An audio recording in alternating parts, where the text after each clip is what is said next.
Assalamualaikum warahmatullahi wabarakatuh. Alhamdulillahirabbil alamin. Pagi hari ini menjelang siang kita bersama-sama bisa berjumpa lagi. Kita akan membahas satu tema kesehatan, ya tidak hanya kesehatan fisik tapi juga kesehatan mental. Karena kesehatan fisik itu juga dipengaruhi oleh kesehatan mental. Dalam fisik yang sehat itu terdapat jiwa yang juga sehat, yaitu apa namanya, jiwa yang badan yang sehat itu terdapat juga jiwa yang sehat. Itu merupakan hal yang tidak bisa terpisah, ya tidak bisa terpisah. Makanya fisik maupun jasmani ataupun juga rohani, ya kesehatan batiniah itu adalah dua hal yang penting. Nah, kita akan membahas tentang stres. Nah, seringkali kan kita menasihati orang jangan stres, ya hindari stres gitu ya. Sebenarnya stres yang bagaimana yang dihindari dan bagaimana yang kita jangan sampai jatuh kepada stres tersebut. Nah, makanya ini perlu ilmu yang nantinya bisa membedakan stres-stres mana yang sekiranya bermanfaat dan stres-stres mana yang memang dinasihatkan untuk bisa kita hindari. Nah, ini kita langsung saja membahas bagaimana ya kiat mengelola stres dan menjaga positive mind, positive thinking, selalu berpikiran positif, ya jangan banyak suudon, ya tapi kita lebih banyak usudon, karena kita juga tahu bahwasanya Allah itu sebagaimana persangkaan hambanya. Kalau kita nyangkanya yang jelek-jelek, yang datang nanti jelek-jelek juga. Allah turuti persangkaan kita. Nah, makanya ini positive mind juga penting, dan juga ada kiat dengan menggunakan herbal juga. Nah, ini kita akan pelajari satu persatu, ya. Tentu saja pertama kita membahas definisi stresnya dulu. Stres itu kayak apa? Nah, dibagi seperti apa? Nah, sebelum membahas ke sana, kita lihat dulu dasar pemikirannya dari apa yang disabdakan oleh Rasulullah Sallallahu Alaihi Wasallam, di mana beliau di dalam kitab Sahih Bukhari itu terdapat sabda beliau, man yuridillahu bihi khairan yusib minhu. Barang siapa yang kehendaki baik oleh Allah, Allah akan menimpakan padanya musibah. Musibah di sini maksudnya sesuatu yang menimpa, asoba yusibu, sesuatu yang menimpa. Nah, ini yang menimpa ini tidak dimaksudkan untuk menghinakan atau tidak dimaksudkan untuk menghukum, tetapi justru dikehendaki baik itu artinya dinaikkan kelasnya. Sama halnya dengan anak-anak kita yang sekarang ini mungkin sebagainya sedang menjalani ujian. Nah, ujian itu untuk dilihat apakah pantas dia masih di kelas 5 terus. Harusnya kan ini udah kelas 6, tapi langsung naik kelas 6 kan ya harus diuji. Nah, ujian itu untuk membuktikan bahwasanya dia pantas nanti naik ke kelas 6, ya. Karena saat ini masih kelas 5. Kalau nggak diuji, orang tidak tahu apakah dia itu sebenarnya pantas di kelas 6 atau sebenarnya memang pantas terus di kelas 5 karena nggak naik-naik kualitasnya. Nah, makanya ini sebenarnya ujian yang datang itu untuk membuktikan kualitas. Nah, apakah diperlukan oleh Allah? Bukan. Allah tidak perlu bukti karena Allah itu maha tahu. Kita kualitasnya kayak apa, itu Allah tahu. Apakah kualitas tempe, apakah kualitas daging ayam, itu Allah paham. Tetapi itu justru untuk kepentingan kita. Oh, sekualitas kita itu ternyata tempe, toh. Oh, sekualitas kita itu ternyata tahu. Nah, itu ditunjukkan oleh Allah kualitas kita itu dengan ujian-ujian itu. Karena Allah maha tahu. Allah tidak menguji untuk pengetahuannya, tapi untuk pengetahuan kita. Nah, makanya kalau dikehendaki baik, mesti ada ujian-ujian datang. Nah, ini sabda Nabi. Kemudian ada lagi sabda yang lain. Tidaklah satu musibah yang menimpa seorang muslim, melainkan Allah akan menghapus dosanya, ya, dengan musibah tersebut. Bahkan sampai yang terkecil, sampai duri yang nusuk saja, itu bisa menghapus dosa. Kelelahan kita, stres kita, itu bisa menghapus dosa. Nah, makanya di dalam hal ini, ternyata di balik musibah itu ada sesuatu yang Allah sembunyikan, ya, yang Allah simpan, yang seringkali kita itu harus kuat, ya, kita harus buka. Sama halnya seperti makan durian, ya. Kita kalau hanya mentok di kulitnya yang menyakitkan, kita nggak akan pernah menikmati isinya yang manis dan enak. Tapi coba kalau sedikit saja berusaha menyingkirkan kulitnya yang menyakitkan, yang berduri itu, maka kita akan melihat, oh ternyata ada kenikmatan di sana. Nah itu ada stresnya dulu gitu ya. Setelah diberi hal-hal yang menyakitkan itu ternyata di baliknya ada sesuatu yang enak. Sebagaimana juga surga dan neraka itu ada hijabnya. Ya, kalau yang neraka dihijab dengan yang enak-enak. Ya, kelihatannya enak tapi ujungnya ternyata tanggung jawabnya berat. Ya, tapi kalau kita memilih yang kelihatannya berat, ya, ternyata di balik semua yang berat itu ada sesuatu yang nikmat yang disembunyikan oleh Allah di ujung sana. Nah, jadi harus harus punya perspektif, harus punya proyeksi ke depan ini walaupun saat ini masih nggak enak, tetapi di ujung sana itu sedang menunggu sesuatu yang enak. Itu menjadi bekal kita ya agar nantinya stres yang datang itu bukan sebagai sesuatu yang menghalangi, tetapi sebagai motivasi untuk bangkit. Nah, makanya sekali lagi ternyata stres itu ada hal yang baik juga selama kita memandangnya dengan cara pandang yang baik. Sehingga para ahli membagi stres itu menjadi dua. Nah, pembagiannya menjadi dua, yakni eustress dan distress. Ya, eustress dan distress ini sebenarnya wujudnya mungkin sama, wujud dohirnya. Yang membedakan adalah pengaruh dan juga durasi. Yang membedakan adalah pengaruh dan durasi. Eustress itu apa? Eustress itu stres positif. Ya, di mana ketika datang itu membuat seseorang menjadi lebih produktif, semangat, ya, bahkan bisa menangani masa-masa atau situasi sulit. Ya. Tetapi walaupun muncul stresnya, justru stres itu memotivasi dia untuk menyelesaikan masalahnya. Ya, ya dan dalam kondisi ini tetap merasakan cemas juga, bukan terus happy gitu ya. Wah, ada pekerjaan, ada tugas, happy happy saja. Enggak, cemasnya ada. Ya, sebagaimana dulu Nabi ke perang Badar, cemasnya ada ya gimana 300 lawan 1000 semuanya cemas. Tapi ketika kecemasan ini tidak membuat putus asa dan tetap berharap bahwasanya nanti menang dan ternyata juga dimenangkan oleh Allah karena memang semuanya itu sekedar ujian. Ya, datang ya sepertinya bebannya karena sebagaimana kita paham datangnya ujian tidak akan pernah lebih daripada yang kita mampu. Kalaupun seakan-akan besar, itu kan seakan-akan saja karena kita belum menghadapi. Tapi begitu dihadapi, walaupun 300, tapi lawan 1000 ya, ternyata selesai juga karena memang dihadapi. Tapi kalau lari, ya kita tidak akan pernah tahu endingnya. Yang jelas endingnya kalah kalau lari. Nah, makanya segede apapun eustress ini ketika datang, orang yang menghadapinya ini dengan jiwa semangat ingin menyelesaikan. Ya, ingin menyelesaikan, justru ini apa namanya menjadi pemacu semangat agar apa yang datang itu cepat rampung dan bisa melihat sesuatu di baliknya. Oh, ini nanti setelah ini selesai ternyata ada hal yang baik dijanjikan. Kayak ketika tadi anak SD kelas 5 yang ujian. Ya, ketika ujian stres, mesti ibunya juga ikut-ikutan bingung. Ayo belajar, dikejar-kejar dan lain sebagainya. Harusnya main, nggak main dulu. Harusnya nonton TV, nggak nonton TV dulu ya. Tapi begitu dijalani, dia yakin kalau ini lulus, dia bisa menyandang kelas 6. Wah, tadinya kelas 5. Jadi dia fokus kepada sesuatu yang disembunyikan tadi itu, yakni naik kelas 6.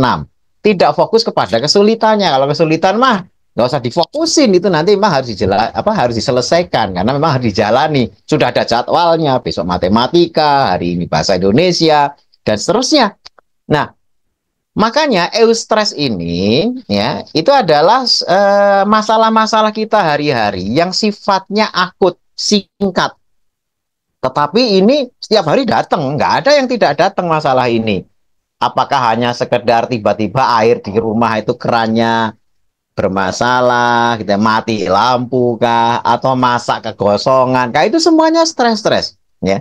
Tetapi membuat orang itu tetap energik, semangat, dan ingin menyelesaikan karena di balik penyelesaian masalah yang datang bertubi-tubi itu ada hal-hal baik yang sudah tersedia di sana dan kita mampu melihatnya. Oh, setelah ini kalau ini saya lewat ada itu. Oh, ini kalau lewat ada itu. Nah, itu apa namanya? Stres-stres ini disebut sebagai eustress, ya. Datang terus tetapi tetap selesai karena memang ya pendek-pendek dan bisa mampu melihat hasil di belakangnya kayak apa. Nah, contoh ini adalah seperti misalnya olahraga, puasa, jabatan baru, dan lain sebagainya. Karena begini Bapak Ibu semuanya, setiap hari sebenarnya kita mengalami eustress ini. Pagi hari kita bangun pagi, itu juga karena adanya hormon stres. Ya, secara irama sirkadian di waktu pagi, yang mulai dari jam 4, jam 5, ya itu sudah mulai switching. Ya kalau malam itu yang dominan tuh hormon melatonin untuk tidur. Tapi begitu pagi, ya subuh gitu ya, itu hormonnya sudah turun melatoninnya, mulai naik hormon yang namanya kortisol. Kortisol tuh hormon stres.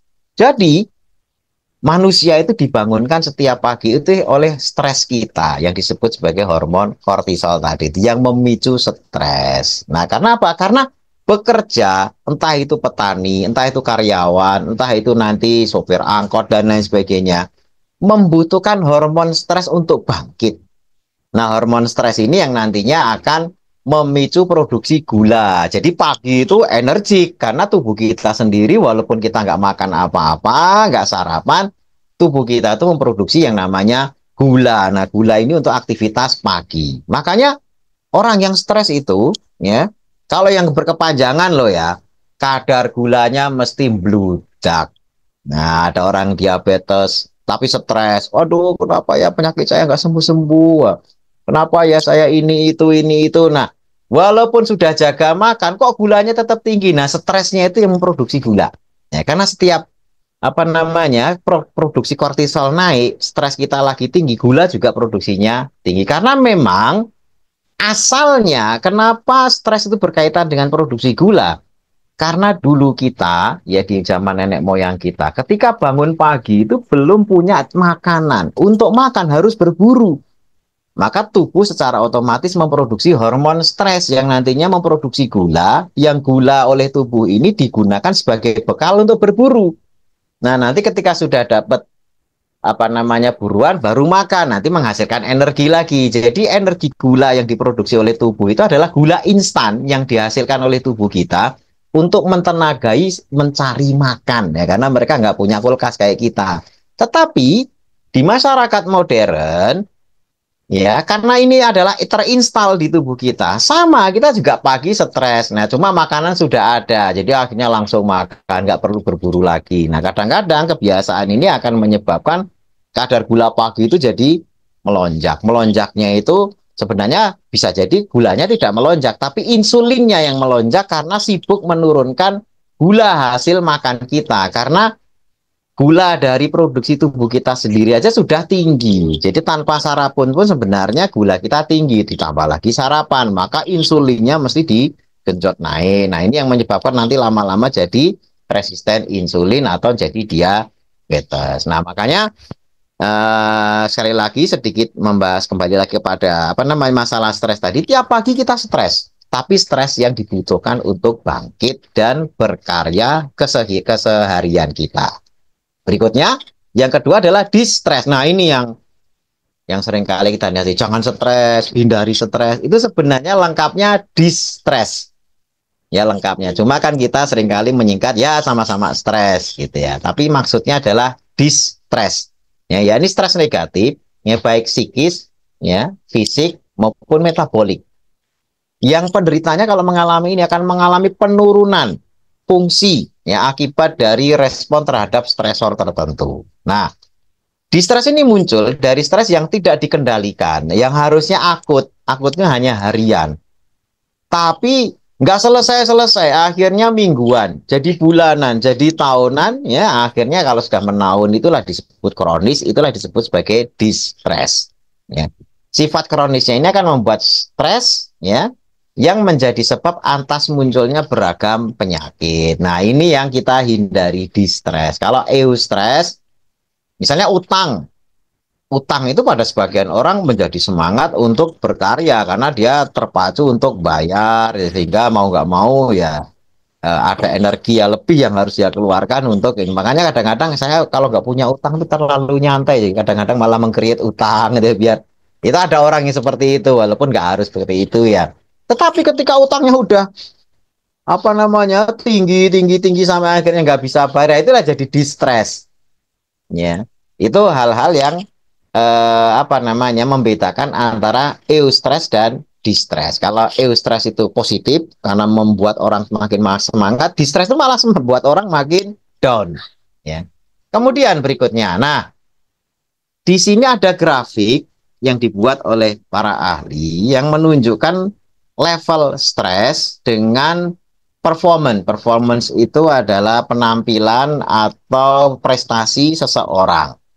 Di mana ketika stres levelnya di titik nol, itu warnanya hijau. Tetapi kalau terlalu hijau, itu menjadi inaktif dan bored. Ya, tidak aktif dan bosen. Orang hidup kok nggak ada challenge, nggak ada tantangan. Ya duit ada, semuanya ada, ngapa-ngapain oke, nggak ada sesuatu yang diharapin lagi. Mau ini udah punya, mau itu udah punya, mau wah udah lari-larinya paling narkoba. Ya, karena ada hal yang tidak pernah dia coba di dunia nyata ini akhirnya mencoba hal-hal yang di luar nggak nyata. Ya, artinya malah aneh-aneh, ada yang malah kemudian terlibat hal-hal terlarang, ada yang malah bunuh diri, udah saking enaknya nggak ada. Lah itu karena lame ya, inactive and bored. Makanya di level stres yang kayak gitu itu performance seseorang tuh serendah-rendahnya. Jadi malah malah membosankan hidupnya, gitu kan. Ya justru yang paling bagus itu adalah ada level stres naik, agak kekuningan. Nah, itu ada tekanan tapi tekanan yang menyehatkan, healthy tension. Ya, di kantor, "Ah, Mas, kerjain ini, Pak, kerjain itu, Mbak, Bu, kerjain ini, tolong ya, nanti ini selesai ya." Nah, itu ada target. Kalau saya selesai, oh kalau kamu selesai ini ada bonus, ada insentif. Wah, semangat gitu kan. Tiba-tiba, waduh ini. Coba kalau kita itu setiap bulan begitu aja, setiap minggu kerjaannya gitu aja. Kayak mesin jadinya. Tuh hidup kita tuh bangun pagi jam 7, ya nanti ke kantor nunggu makan isoma gitu ya, habis itu nggak ada problem, nggak ada masalah, semuanya beres, nunggu sore asar pulang kena macet, udah sorenya tidur ambruk, besok pagi bangunnya gitu ya kayak mesin. Itu inactive and bored. Ya itu kita hindari, tapi ketika ada problem sedikit apa, nah itu yang membuat performa naik, apalagi yang sampai puncak performa itu level stres yang lebih agak naik lagi, itu malah membuat seseorang itu berada di kondisi prima. Ya, kalau seseorang misalnya gini, ada orang yang bisa berjalan di atas tali, di atas gedung, itu kan latihannya mesti stresnya yang ringan dulu. Dia berjalan di atas tali, tapi ya dalam ketinggian 1 meter, 2 meter, yang kalau jatuh itu nggak akan ada risiko. Nah, ketika stresnya ditambah 2 meter. Wah, ini lumayan tinggi. Tambah 3 meter, tambah sampai akhirnya gedung pencakar langit. Itu stres paling tinggi. Tapi untuk bisa mencapai di sana, mesti dia akan mengeluarkan semua potensi. Itulah peak performance. Ya, itu level stresnya tertinggi, tapi justru puncak performa kita itu berada di stres yang paling tinggi. Makanya kan ada ya apa ya namanya ya, guyon atau apa itu ya. Pencuri itu kalau lompat pagar apa namanya 2 meter nggak bisa, tapi ketika dikejar polisi ada anjing galak mau gigit 2 meter kadang-kadang bisa lompat karena tingkat stresornya itu udah tinggi tingginya, ya, sehingga di puncak performa yang lompat biasanya cuma 1,5 meter tuh bisa 2 meter, ya. Nah itu karena the power of kepepet gitu ya, karena kepepetnya, karena stresnya gitu, itu performa naik gitu ya. Nah kadang-kadang orang kan bagaimana tidak perlu kepepet tapi performanya bagus. Nah, itu diatur dengan ini. Stress levelnya tinggi tapi dicapai dengan peak performance yang tinggi juga. Nah, kalau lebih dari itu ketika mengkronis, ya jadi warning. Peak itu sudah mulai orange. Ya, tapi begitu naik lagi level stresnya, justru performanya turun. Jadi sudah pada puncaknya ditambah lagi stresnya itu turun malahan, malah jadi lelah. Ya jadi di pressure lagi jadi lelah sampai akhirnya apa, sick, sakit. Sakit itu cuma mungkin ya sering nggak masuk kerja, batuk-batuk, pilek, sampai akhirnya jadi disease. Disease itu apa, penyakit berat, penyakit kronis, kanker jantung, stroke, diabetes, itu sudah jadi disease. karena sudah sekumpulan penyakit, bukan hanya sick saja. Ya, nah ini makanya level stres yang sudah warna oranye ke sana yang sampai disease itulah distress. Tapi kalau yang hijau sampai ke itu memang yang masih eustress. Ya, makanya jangan sampai tidak ada stres, tapi juga jangan sampai stres hebat yang menaun. Diambil tengah-tengah sehingga performance penampilan terbaik kita tuh bisa muncul. Nah, ini efek stres ya di dalam sistem simpatetik. Nah, jadi stres itu di dalam tubuh kita ada saraf yang mengatur. Namanya saraf otonom. Namanya otonom itu tidak dikendalikan oleh kita, tapi secara otomatis. Ya, otonom itu otomatis. Seperti kita ketakutan ya. Takut itu kan nggak usah diatur, nggak usah diperintah. Lihat ada ular kobra tiba-tiba datang di depan mata, itu takutnya nggak usah, nak kamu harus takut, enggak, itu langsung begitu lihat ular itu otomatis ya bekerja. Kalau nunggu dulu ya nunggu diperintah takut ya ularnya udah nyaplok duluan. Nah itu hal-hal yang kenapa ada saraf otonom otomatis ya, sehingga rasa takut, rasa berani, rasa nyantai dan sebagainya memang ada yang ngatur. Ya, yang ngatur untuk stres itu saraf simpatis, anti stresnya itu saraf parasimpatis. Nah, karena kita bicara masalah stres, selalu berbicara masalah saraf simpatis. Ya, sympathetic nervous system itu akan mempengaruhi hormon epinefrin dan norepinefrin. Nah, epinefrin itu atau adrenalin ya. Adrenalin kita tahu ya, kalau orang adrenalinnya terpacu, denyut jantung naik, tensinya naik, ya walaupun kalau itu lewat, ya bisa terlewati dengan baik, itu seger badannya. Makanya kan olahraga yang memicu adrenalin itu memicu kecemasan. Tapi begitu selesai, wah itu menghasilkan energi yang apa namanya, orang tuh plong, seneng gitu ya. Contoh misalnya lompat dari gedung pencakar langit pakai parasut. Wah, ya ketika lihat ketinggian itu, waduh adrenalinnya muncul. Ketika terjun terus sampai di tengah parasutnya mengembang, wah disitulah dia lega. Itu menghasilkan energi luar biasa yang meledak dan orangnya senang. Ya itu adrenalin itu seperti itu. Tapi kalau adrenalinnya cuma naik terus tidak terkontrol, yang ada heart rate naik, ya cardiac output naik, tensi naik, ya blood pressure naik, terus akhirnya jadi disease. Ya, kan sesuatu kalau kepikiran bikin tensi naik, ya, sistem rasnya juga naik yang di atas ini ya, renin, angiotensin, aldosteron sistem itu sistem ras itu membuat tensi juga naik. Kemudian kortisol juga naik, kortisol naik ya stresnya juga tinggi, gulanya jadi naik gitu ya. Akhirnya jadi diabetesnya, diabetes kemana-mana, komplikasi ke ginjal dan sebagainya. Makanya dari distress tadi itu, ini efek, kita bicara efek stres ya, bisa menjadi ini. Ya, sympathetic activation, ya aktivasi saraf simpatis, gitu ya, itu ternyata ngefek ke, kita urut dari jam 12 ya myocardial infarction. Jadi bisa mati sel jantung. Ya, sel jantungnya itu bisa terkena infark. Kemudian aterogenesis, sumbatan pembuluh darah, penyakit jantung koroner dan sebagainya itu karena aterogenesis ini tersumbat dari stres. Obesity, karena orang stres ya otomatis ya namanya obes gitu itu kurang apa, bukan karena stres, tidurnya kurang. Tidur kurang, kita sudah belajar kemarin ya tentang bagaimana pentingnya tidur. Tidur kurang itu menyebabkan grelin naik. Ya, grelin itu hormon rakus, hormon nafsu makan. Ya, begitu kita nggak bisa tidur, nafsu makannya tinggi. Orang stres mesti makannya banyak. Ya. Kemudian hormon leptinnya turun. Leptin itu yang memberikan rasa kenyang. Kalau leptinnya turun sedikit, kecil, nggak kenyang-kenyang makan. Makanya obes gitu ya. Kemudian sleep apnea, nafas tiba-tiba tersengal-sengal, berhenti ketika tidur, bisa meninggal ketika tidur. Metabolic syndrome gitu ya, itu mesti kaitannya kalau sudah obes, sleep apnea itu metabolic syndrome, diabetes ya, renal failure, gagal ginjal. Kemudian aritmia, gangguan denyut jantung. Cirrhosis itu sudah nyerang ke liver, karena biasanya orang-orang yang terkena sympathetic activation ini itu terganggu livernya, banyak makan, akhirnya fatty liver pun kena. Ya, fatty liver itu akan menyerang liver dan akhirnya bisa jadi sirosis. COPD itu adalah gangguan obstruksi pernafasan ya secara kronis.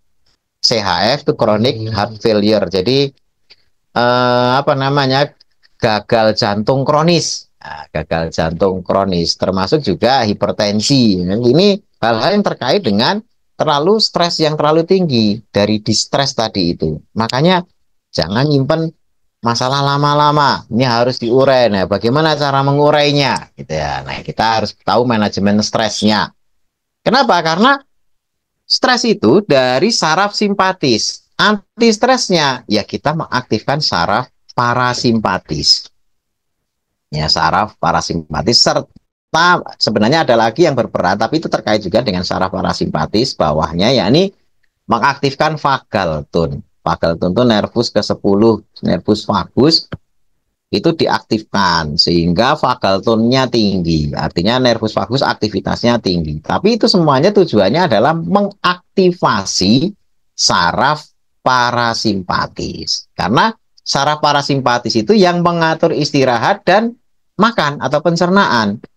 Ya, makanya kalau ada yang sembelit, "Waduh, saya makan serat cukup, ini cukup, tapi kok sembelit ya? Kenapa ya?" Itu mesti lagi stres. Ya, karena pergerakan usus kita itu dipengaruhi oleh hormon apa oleh apa namanya saraf parasimpatis. Semakin rileks, semakin gerakan usus itu bagus. Jadi sembelit pun juga terkait sama stres.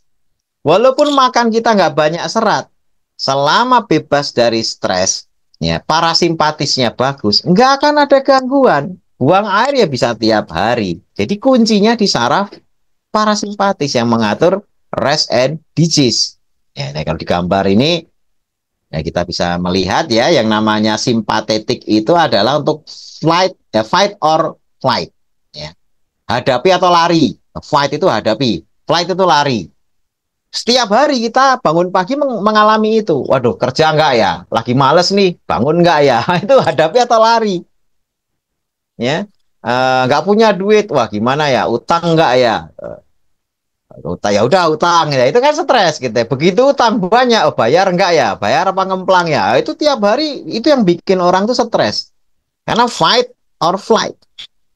Ya, kalau orang yang bertanggung jawab kan ya hadapi, tidak ada flightnya, fight. Ya, kalau fight, wah ini berarti apa namanya insight-nya bagus gitu ya. Nah tinggal kalau terlalu tinggi direm, makanya ini ada semacam titik keseimbangan jungkat-jungkitnya antara simpatik dan parasimpatik. Parasimpatiknya itu untuk mengimbangi. Jadi ketika stresnya tinggi ya ada anti stresnya parasimpatik, rest and digest. Makanya kalau stresnya sudah terlalu tinggi ya parasimpatik fokus saja kepada tindakan parasimpatis yang selalu melibatkan rest and digest ya. Dan rest and digest ini kita sebut sebagai tindakan relaksasi. Ya, relaksasinya kayak apa? Nah, ini kita lihat. Ya, relaksasi dari apa namanya sistem parasimpatis ditempuh dengan cara apa? Yang pertama, secara fisik dulu. Kita bahas fisik dulu. Ya, secara fisik dulu itu kita harus istirahat cukup secara dohir ya, secara dohir. Kita belum melihat skornya ya, karena setidaknya istirahat cukup itu 8 jam.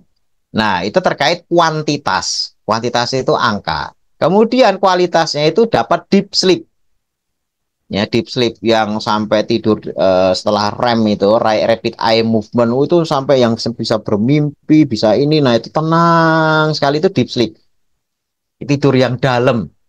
Nah, itu kalau dapat panjang ya, walaupun mungkin tidurnya hanya 4 jam, 5 jam, tapi dominan deep sleep itu sebenarnya cukup ada skornya. Tapi rata-rata deep sleep itu kurang panjang, makanya durasinya aja yang kita sempurnakan 8 jam dan dapat. Tapi kalau biasa bisa ngatur dan bisa dapat deep sleep itu sebenarnya 4 jam, 5 jam cukup, tapi jarang-jarang yang bisa. Kemudian ini fisik ya, makanya rest and digest, restnya. Kemudian seperti juga relaksasi melihat pemandangan alam, piknik, wisata gitu ya. Yang laut bosan lihat air terus ya ke pegunungan. Yang pegunungan bosan lihat gunung terus ya ke air, ke laut. Kan biasa gitu. gitu ya. Bertukar suasana, ya. Karena yang di laut disuruh dari laut sini wisata ke laut mana, udah bosan tiap hari lihat laut ya, lihatlah ke gunung. Orang gunung juga, wah di gunung terus ya lihat laut. Orang desa juga gitu, wah kita ke kota. Orang kota suntuk lihat kota, tiap hari lihat macet. Ya pengennya ke desa. Bahkan ketika sampai di desa, wah enak ya. Ya coba aja orang kota tinggal di desa, bener-bener tinggal. Baru seminggu lah pengen balik ke kota. Karena sebenarnya yang dia perlukan bukan mau tinggal, tapi perubahan suasana.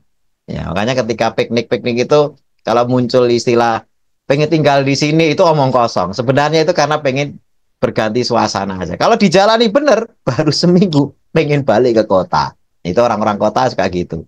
Karena seminggu biasa makan, wah mau ke mall, waduh mall di sini 100 kilo, wah itu udah pusing duluan itu ya. Ada yang deket tapi harus nyebrang gunung, wah tambah pusing.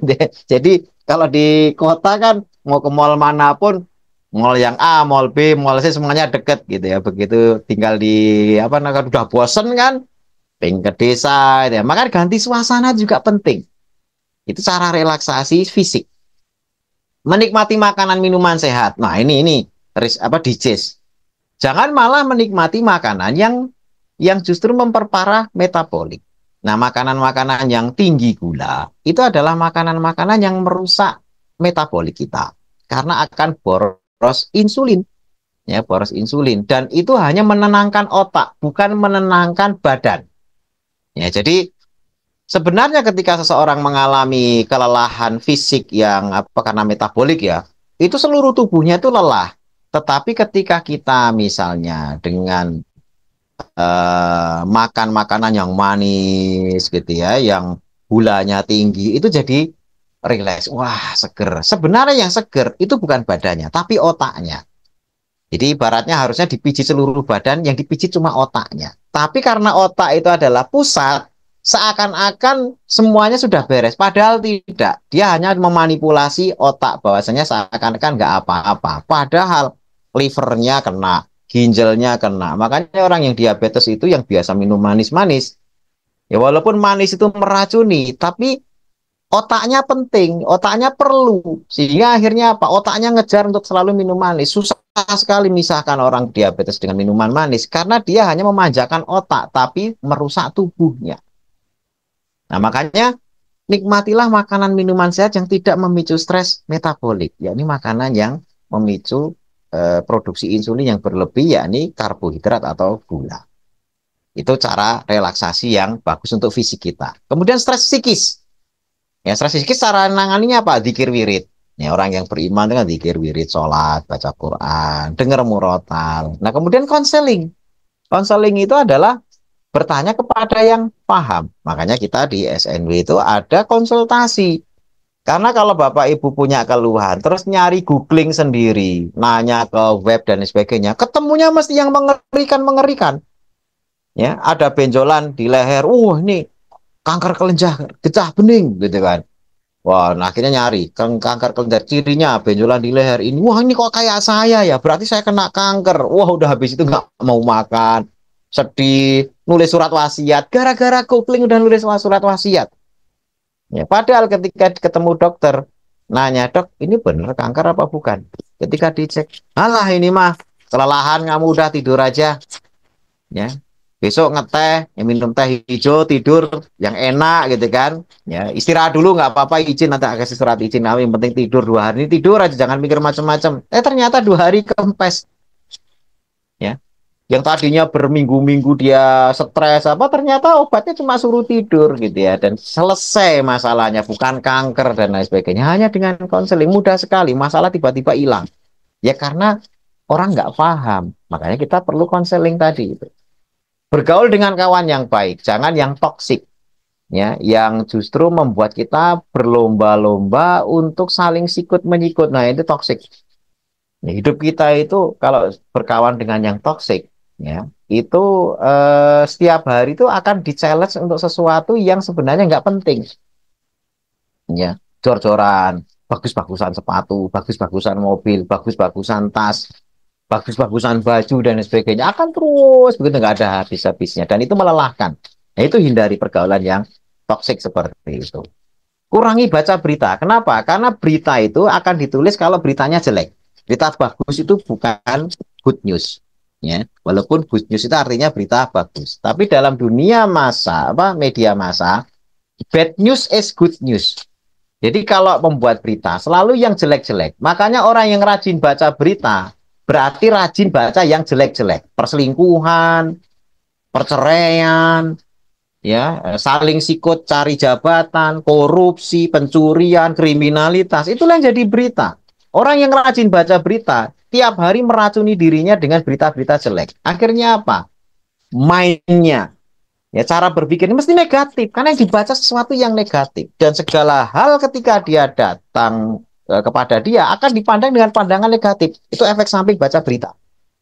Medsos, ya bukan berarti oh dilarang main Facebook, Instagram. Enggak, kalau mau nyasiin webinar memang di Facebook. Nah, kalau itu digunakan dengan yang baik, kalau punya akun Facebook saat webinar jangan lupa tune in. Karena ini ilmu yang bermanfaat. Tapi jangan terus kemudian dengan medsos itu menghancurkan bahagian kita gara-gara asik melihat status orang lain yang hidupnya lebih makmur. Ya, ada yang survei bahwasanya bermain Facebook itu mengurangi kebahagiaan sampai 90%. Ya, kalau orang bertanya-tanya, ini kenapa ya? Cuma Facebook aja kok mengurangi kebahagiaan. Ternyata hidupnya adem ayem. Ya, nggak pernah kekurangan. Anaknya sehat, istrinya sehat, keluarga sehat. Tapi begitu buka Facebook, temannya lagi liburan ke Hawaii. Temennya yang dulu ranking nomor sekian belas gitu ya, sementara dia ranking 1. Dia aja nggak pernah piknik kemana-mana. Piknik terjauh ya kalau orang Jakarta paling Taman Mini gitu ya. Dia kok tiba-tiba ke Hawaii. Di kelasnya dulu paling bodoh, oh jadi tiba-tiba kayak gitu. Itu tiba-tiba kebahagiaan kita. Itu anak kita nggak berkurang, istri kita nggak berkurang, kesehatannya nggak berkurang, harta kita nggak berkurang. Tapi cuma lihat orang lain lebih bahagia itu tiba-tiba semuanya jadi kecil. Ya, kita jadi lupa bersyukur. Wah, alangkah enaknya teman saya. Wah, alangkah ini. Akhirnya iri, dengki, hasad, dan sebagainya mengurangi kebahagiaan kita. Hanya gara-gara asik melihat status yang dipajang oleh teman-temannya. Yang ketika dia majang itu pun belum tentu sesenang dan sebahagia yang tampak di fotonya. Nah, ini makanya kalau stres psikis itu jangan malah tambah tenggelam dalam dunia medsos. Oh, itu tambah sakit hati nantinya. Ya, kalau Bapak Ibu pengajian, semuanya dikasih tempe. Itu mesti happy. Semuanya dikasih ayam. Semua mesti happy. Tapi coba semuanya dikasih ayam, Bapak Ibu dikasih tempe. Mesti emosi. Gitu ya. Karena lihat bahwasanya sampainya, loh kok dapat ayam, loh kok situ dapat ayam. Gitu kan. Padahal kalau kita nggak lihat kiri kanan, ketika makan tempe itu bergizi enak. Itu jadi berkurang ketika tahu kiri kanannya makan ayam. Nah, masalahnya itu kan pengajian memang tampak. Nah, medsos itu menampakkan semua yang ada di sekitar kita. Walaupun tidak dalam satu majelis, ada yang di sana, ada yang di sana. Akhirnya kebahagiaan psikis kita, mental kita jadi down gara-gara teman yang itu kok sekarang sudah umroh, foto dekat Ka'bah, teman yang itu wisata ke Turki, teman yang itu bisa ini dan sebagainya. Saya kok ngendon di rumah terus, malah banyak utang dan sebagainya. Itu makin menekan stres psikisnya. Ya. Kalau dia tidak bisa menangani dan menganggap itu sebagai eustress yang menyebabkan dia jadi bangkit, kurangi. Ya. Kecuali kalau yang orang-orang yang termotivasi ya lihat itu, wah teman saya sudah bisa umroh, saya harus bisa umroh. Nah, itu ya orang yang sudah bisa menganggap itu sebagai eustress. Tapi kalau tidak, jadi distress. Jadi makin tertekan. Nah, kemudian ikut kajian dan sebagainya, itu adalah upaya-upaya untuk menangani stres psikis. Nah, kemudian untuk stres metabolik, relaksasinya gimana? Hindari makanan pemicu kenaikan insulin. Itu kunci. Insulin itu hormon aging. Makin tinggi insulin, makin cepat agingnya, penuaan dan sebagainya. Nah, makanya hindari makanan pemicu kenaikan hormon insulin. Masak pijat kesehatan, refleksi, minum herbal, gitu ya. Herbal macam-macam nanti kita akan share herbal apa saja. Kemudian jalan santai. Nah, itu hal-hal yang bisa kita tempuh untuk relaksasi secara stres, menghilangi stres metabolik. Nah, herbalnya apa saja? Habatus sauda. Nah, ini antidepresan, obat segala penyakit, dan daya kerjanya adalah menekan sistem saraf simpatis. Nah, ini yang paling kunci. Ya, sistem saraf simpatisnya ditekan sehingga menjadi anti stres.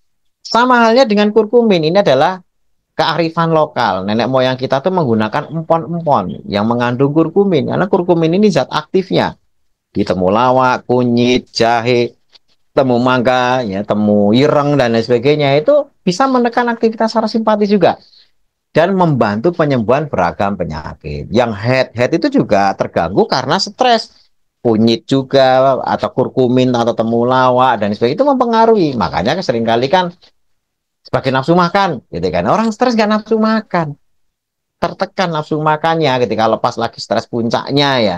Itu hal-hal yang nantinya bisa diperbaiki dengan kurkumin dan sebagainya. Nah, teh hijau dan matcha ini menstimulasi kerja otak, membangkitkan optimisme dan relaksasi. Jadi daya pikir kita itu positive thinking dan relaksasi. Hanya perlu hati-hati dalam kadar tertentu. Tapi ini karena matcha dan teh hijau ini nggak terlalu tinggi ya. Artinya selama nggak berlebihan oke. Itu ada kafeinnya. Nah, kafein itu tertinggi di kopi. Ya, kalau misalnya kita sedang stres yang parah, ya hindari kopi, gitu ya. Jadi kopinya kita kita apa namanya kurangi agar kita tidak apa namanya mengalami stres yang tinggi. Tapi justru teh hijau dan matcha kafeinnya nggak tinggi. Yang tinggi itu adalah zat yang lain, gitu ya, yang apa namanya klorofil dan sebagainya itu yang menyebabkan relaksasi. Maaf. Kemudian madu. Ya, madu ini memberikan energi bagi orang yang kena stres fisik ya, akibat kelelahan kronis, tidak cocok bagi yang mengalami stres metabolik hiperinsulin. Kenapa? Kenapa ini perlu digarisbawahi agar nanti tidak kebiah-uyah orang yang sedang kena diabetes, gula darahnya sudah apa namanya 400, 500, terus minum madu banyak, itu nggak boleh ya, karena itu sudah mengalami stres metabolik. Kemudian pegagan, itu mengoptimalkan kinerja saraf dan membantu relaksasi. Nah, ini juga perlu dipahami. Pegagan itu seringkali juga dikombinasi dengan herbal-herbal lain seperti juga sambiloto. Nah, itu juga merupakan anti stres karena bisa mengaktifasi saraf parasimpatis, menekan aktivitas saraf simpatis. Nah, ini hal-hal yang perlu kita apa namanya perbanyak herbal-herbal ini, tapi jangan malah mengkonsumsi herbal yang jadi menambah stres gitu ya dalam kondisi seperti ini. Tadi itu yang perlu agak dikurangi adalah justru kopi yang menaikkan aktivitas saraf simpatis.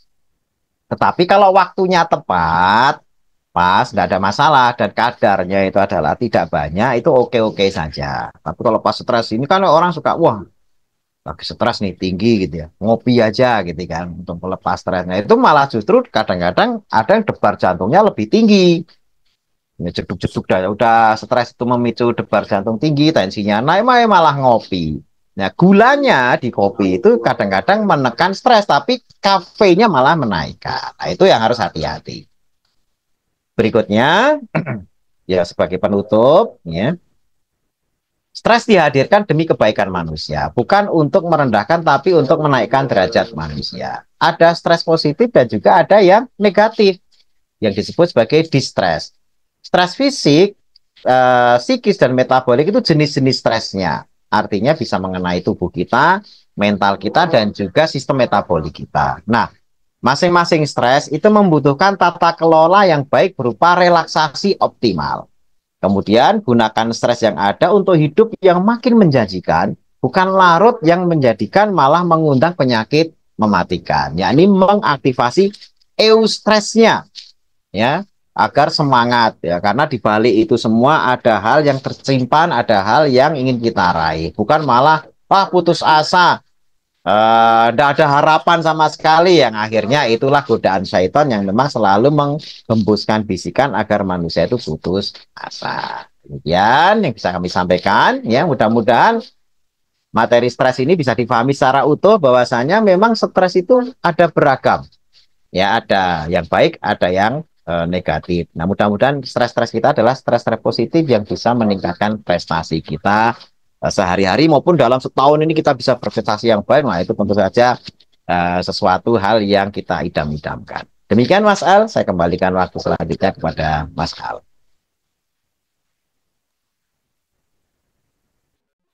Baik, Dokter Insan Agung Nugroho, terima kasih banyak sudah memberikan edukasi pada kesempatan kali ini. Bapak Ibu, tadi sudah sama-sama kita dengarkan edukasi dari Dokter Insan mengenai bagaimana kiat untuk mengelola stres ya dan selalu kita bisa untuk menjaga positive mind atau berpikir positif tentunya dengan pendekatan konsumsi herbal ya. Tadi ada beberapa rekomendasi-rekomendasi herbal yang nantinya itu bisa membantu kita dalam mengatasi stres dan selalu bisa untuk membantu dalam kita berpikir positif ya.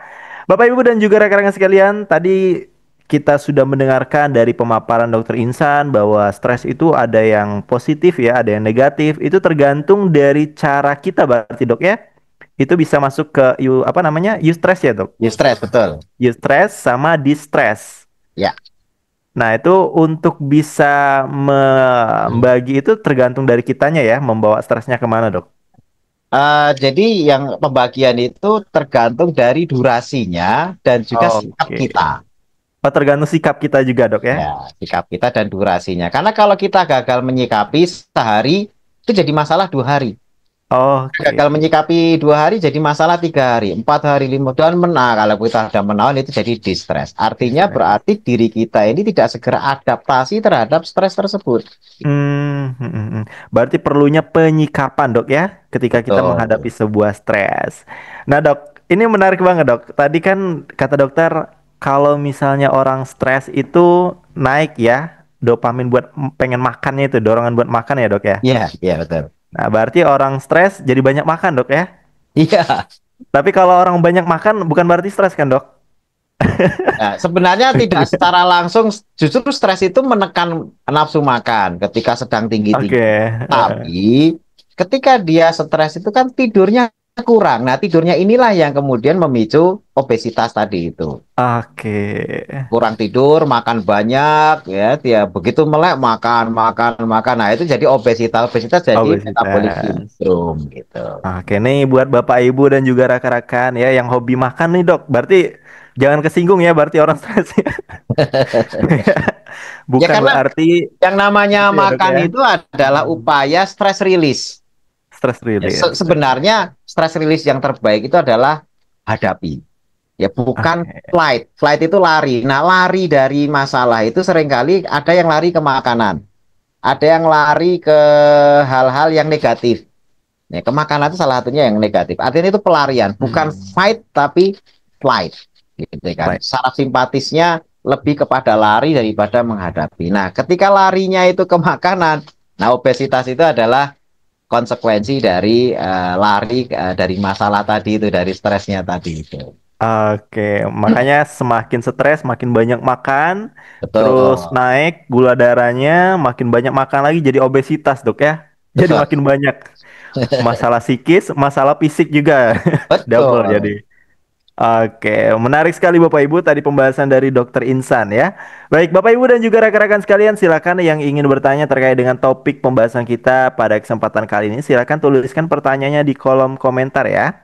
Sudah ada yang bertanya atau belum ya? Oke, kita sembari cek terlebih dahulu pertanyaannya. Oke, ada pertanyaan dari Ibu Safiana. Ya. Apa sumber utama stres pada umumnya dan apa yang bisa dilakukan untuk mengurangi stres serta apa saja pemicu stres? Mohon penjelasannya, Dok. Demikian, Dok, pertanyaan dari Ibu Safiana. Ya. Dari sisi diri kita, stres tadi sudah dibagi 3 ya, ada fisik, psikis, dan metabolik.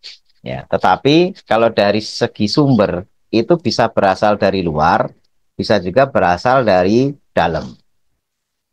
Berasal dari luar tuh apa namanya, terkait sama ya dunia luar kita, lingkungan, bisa dari keluarga, bisa dari tetangga, bisa dari makanan, itu kan dari luar yang kita masukkan, atau dari penyakit dari luar, seperti misalnya kuman, virus, dan sebagainya itu dari luar, itu stresor itu. Misalnya orang kena COVID, ya kena COVID sendiri itu sebenarnya stresnya fisik. karena ada virusnya. Tapi karena ini mematikan, begitu kena, pikiran kita langsung terkontaminasi. Oh, ini saya berarti dekat dengan kematian. Nah, itu jadi psikisnya kena. Pertama fisiknya dulu, dicek, oh positif. Akhirnya psikisnya, waduh saya sudah dekat mati ini gitu ya. Akhirnya nggak mau makan, nggak mau ini dan lain sebagainya. Nah, jadi sumber itu ada yang dari luar. Kemudian kalau dari dalam itu dari diri kita sendiri. Dari diri kita sendiri itu adalah kegagalan merespon, ya mungkin dari hati kita, dari pikiran kita, kegagalan merespon sesuatu yang datang kepada kita, baik positif maupun negatif. Dikasih uang pun bisa jadi stres. Ya tidak selalu dikasih musibah orang jadi stres, enggak, dikasih uang pun bisa stres. Ada orang dititipi, saya titip ya uang. Karena stresnya itu karena duitnya gede gitu ya. Saya titip 100 juta di rumah ini gitu. Wah, itu bisa stres itu. Stres jagain. Ya hilang, kalau hilang 1 juta gimana? Nanti kalau hilang 2 juta gimana? Jaganya gimana? Dititipi uang. Ya, karena stres jaga keamanannya gitu. Dari dirinya. Ya, stres-stres yang dari dalam. Atau misalnya gini, orang didiagnosa oleh dokter, Bu, ibu kena kanker. Itu kan dari diri. Kanker itu kan sesuatu yang dari dalam. Tetapi, waduh, itu pikirannya kemana-mana. Ya pikirannya waduh nanti kalau kanker ya akan begini kan itu juga stresor dan itu stresor berat. Nah makanya sumber itu bisa dari luar bisa dari dalam tapi yang mengenai diri kita itu selalu metabolik psikis ataupun fisik dan semuanya yang paling susah itu adalah ketika yang mengenai itu adalah psikis. Fisik itu kita bisa menghindar, fisik kita itu kan bisa menghindari, ya. Stres fisik itu seperti tadi itu kuman, bakteri, kita bisa menghindar, kasih antibiotik, kita apa namanya pakai masker, itu sesuatu hal yang bisa dihindari. Stres matahari, sinar matahari panas, kita bisa hindari. Yang susah karena ini melekat, itu adalah stres psikis. Ya, rasa takut. Rasa takut itu kan nggak bisa dibuang dari kepala kita. Kemarin saya ceritakan tentang orang dulu. Ketika berburu, itu selalu berburu rusa, berburu kijang, berburu apa binatang buruan, bison dan sebagainya. Lawannya itu adalah singa. Stresnya itu menghadapi singa. Tapi menghadapi singa itu kan hanya di medan buruan.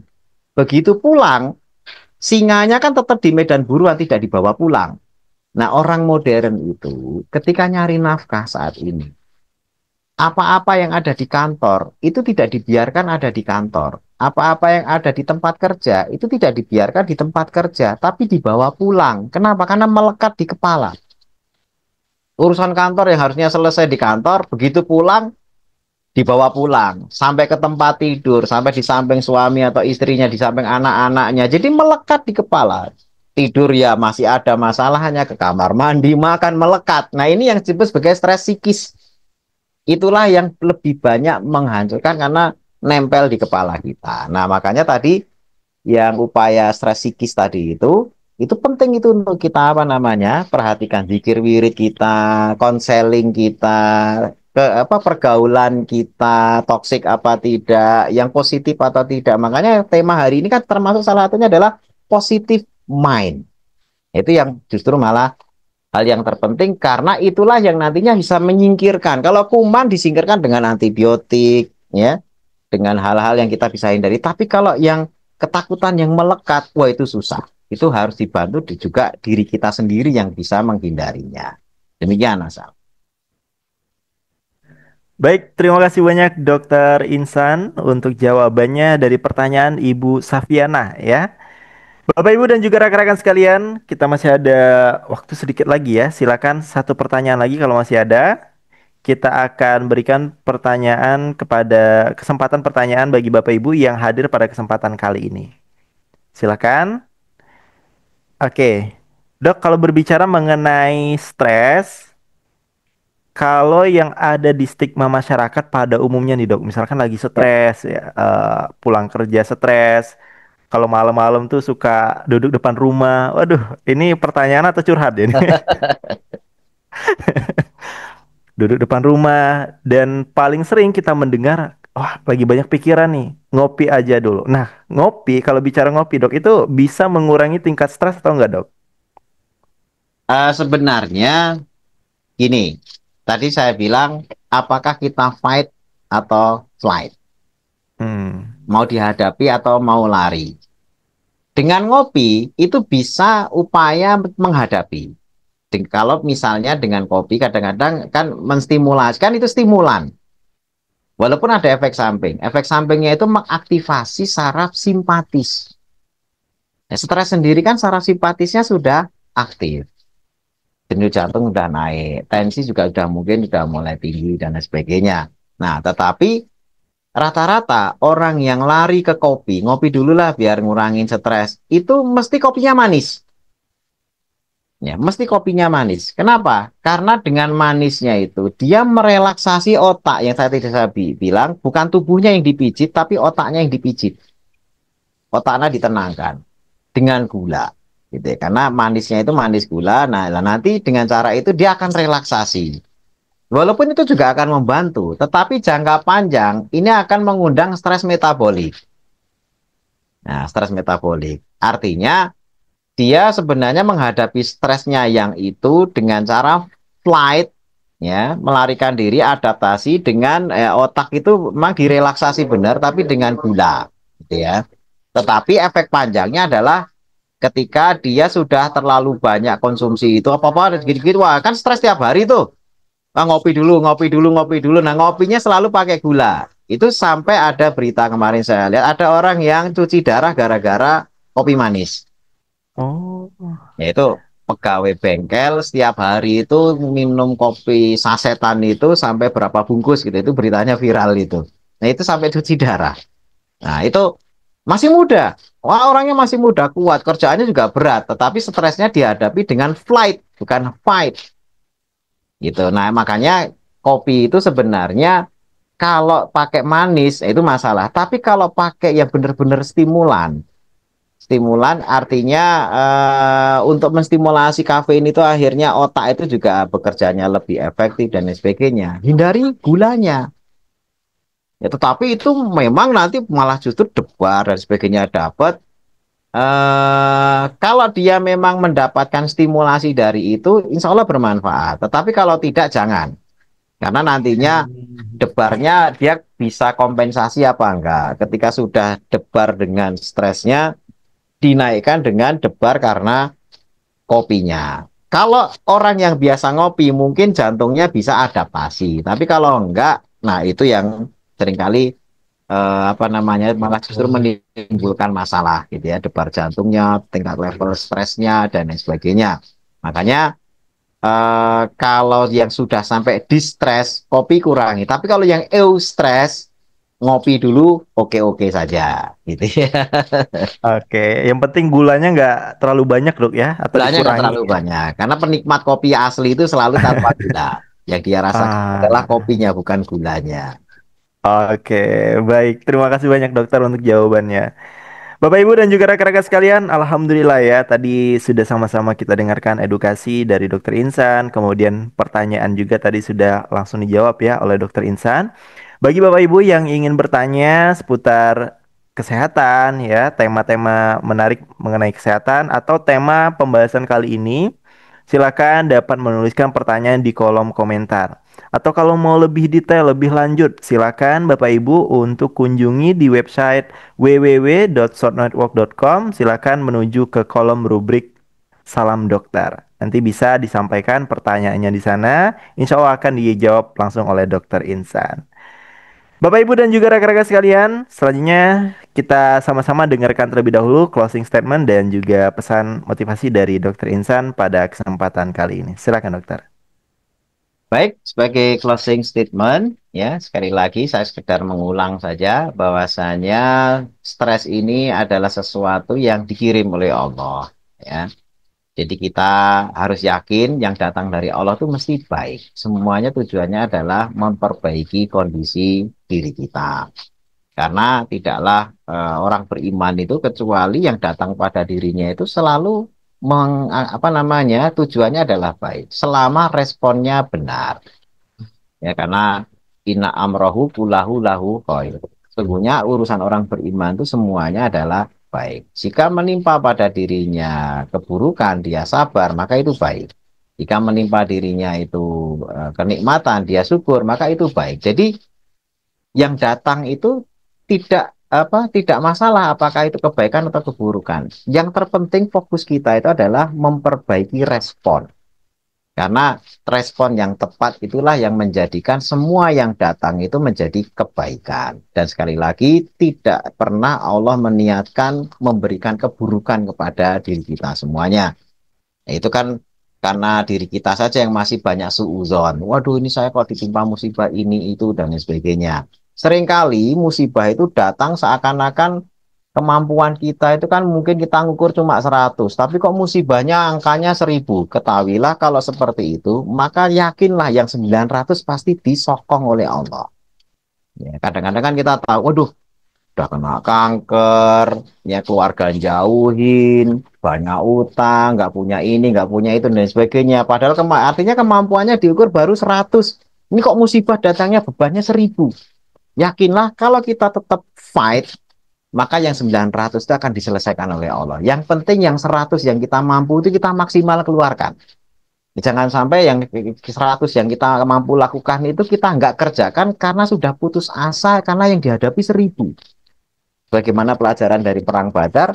300 lawan 1000. Ya Nabi pokoknya hadapi saja. Masalahnya nanti gimana?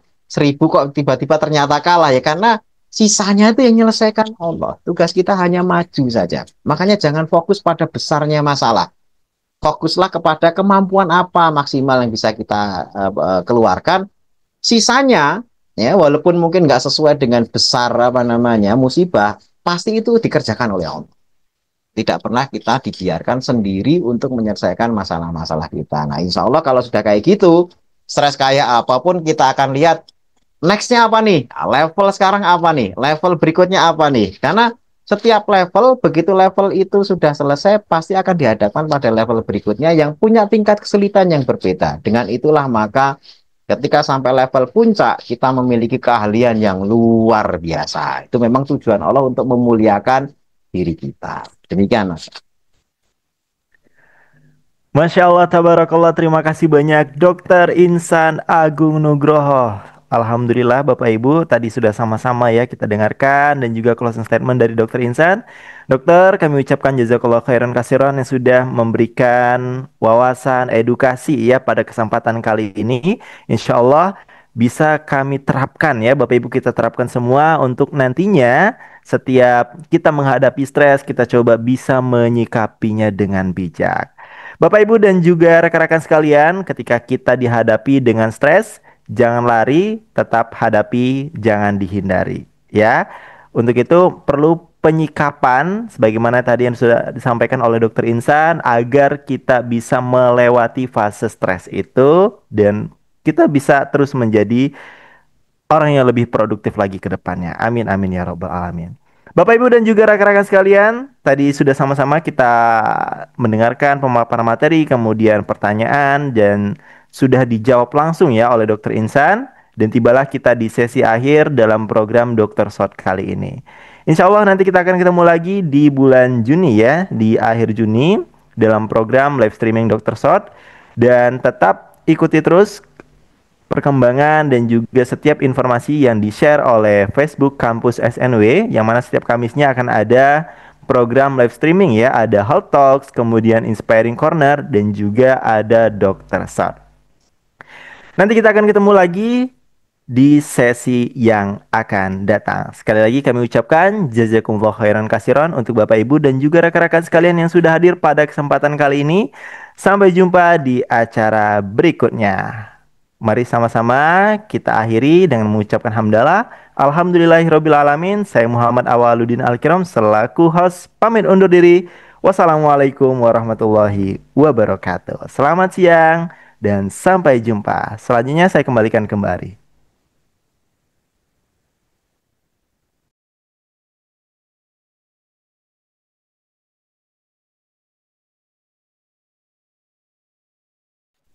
Alhamdulillahirabbil alamin. Ya, terima kasih banyak Dokter Insan Agung Nugroho atas penjelasannya mengenai stres dan juga Mas Alkiram MC kita yang luar biasa. Ya, Bapak Ibu, tadi kita juga sudah diingatkan bahwa sebetulnya stres sendiri itu adalah anugerah gitu ya. Jadi pada saat kita dikasih kemudahan, kita bersyukur, itu jadi kebaikan buat kita. Kita dikasih sesuatu yang membuat kita stres, kalau kita bersyukur dan bisa menyikapinya, itu akan jadi kebaikan juga untuk kita.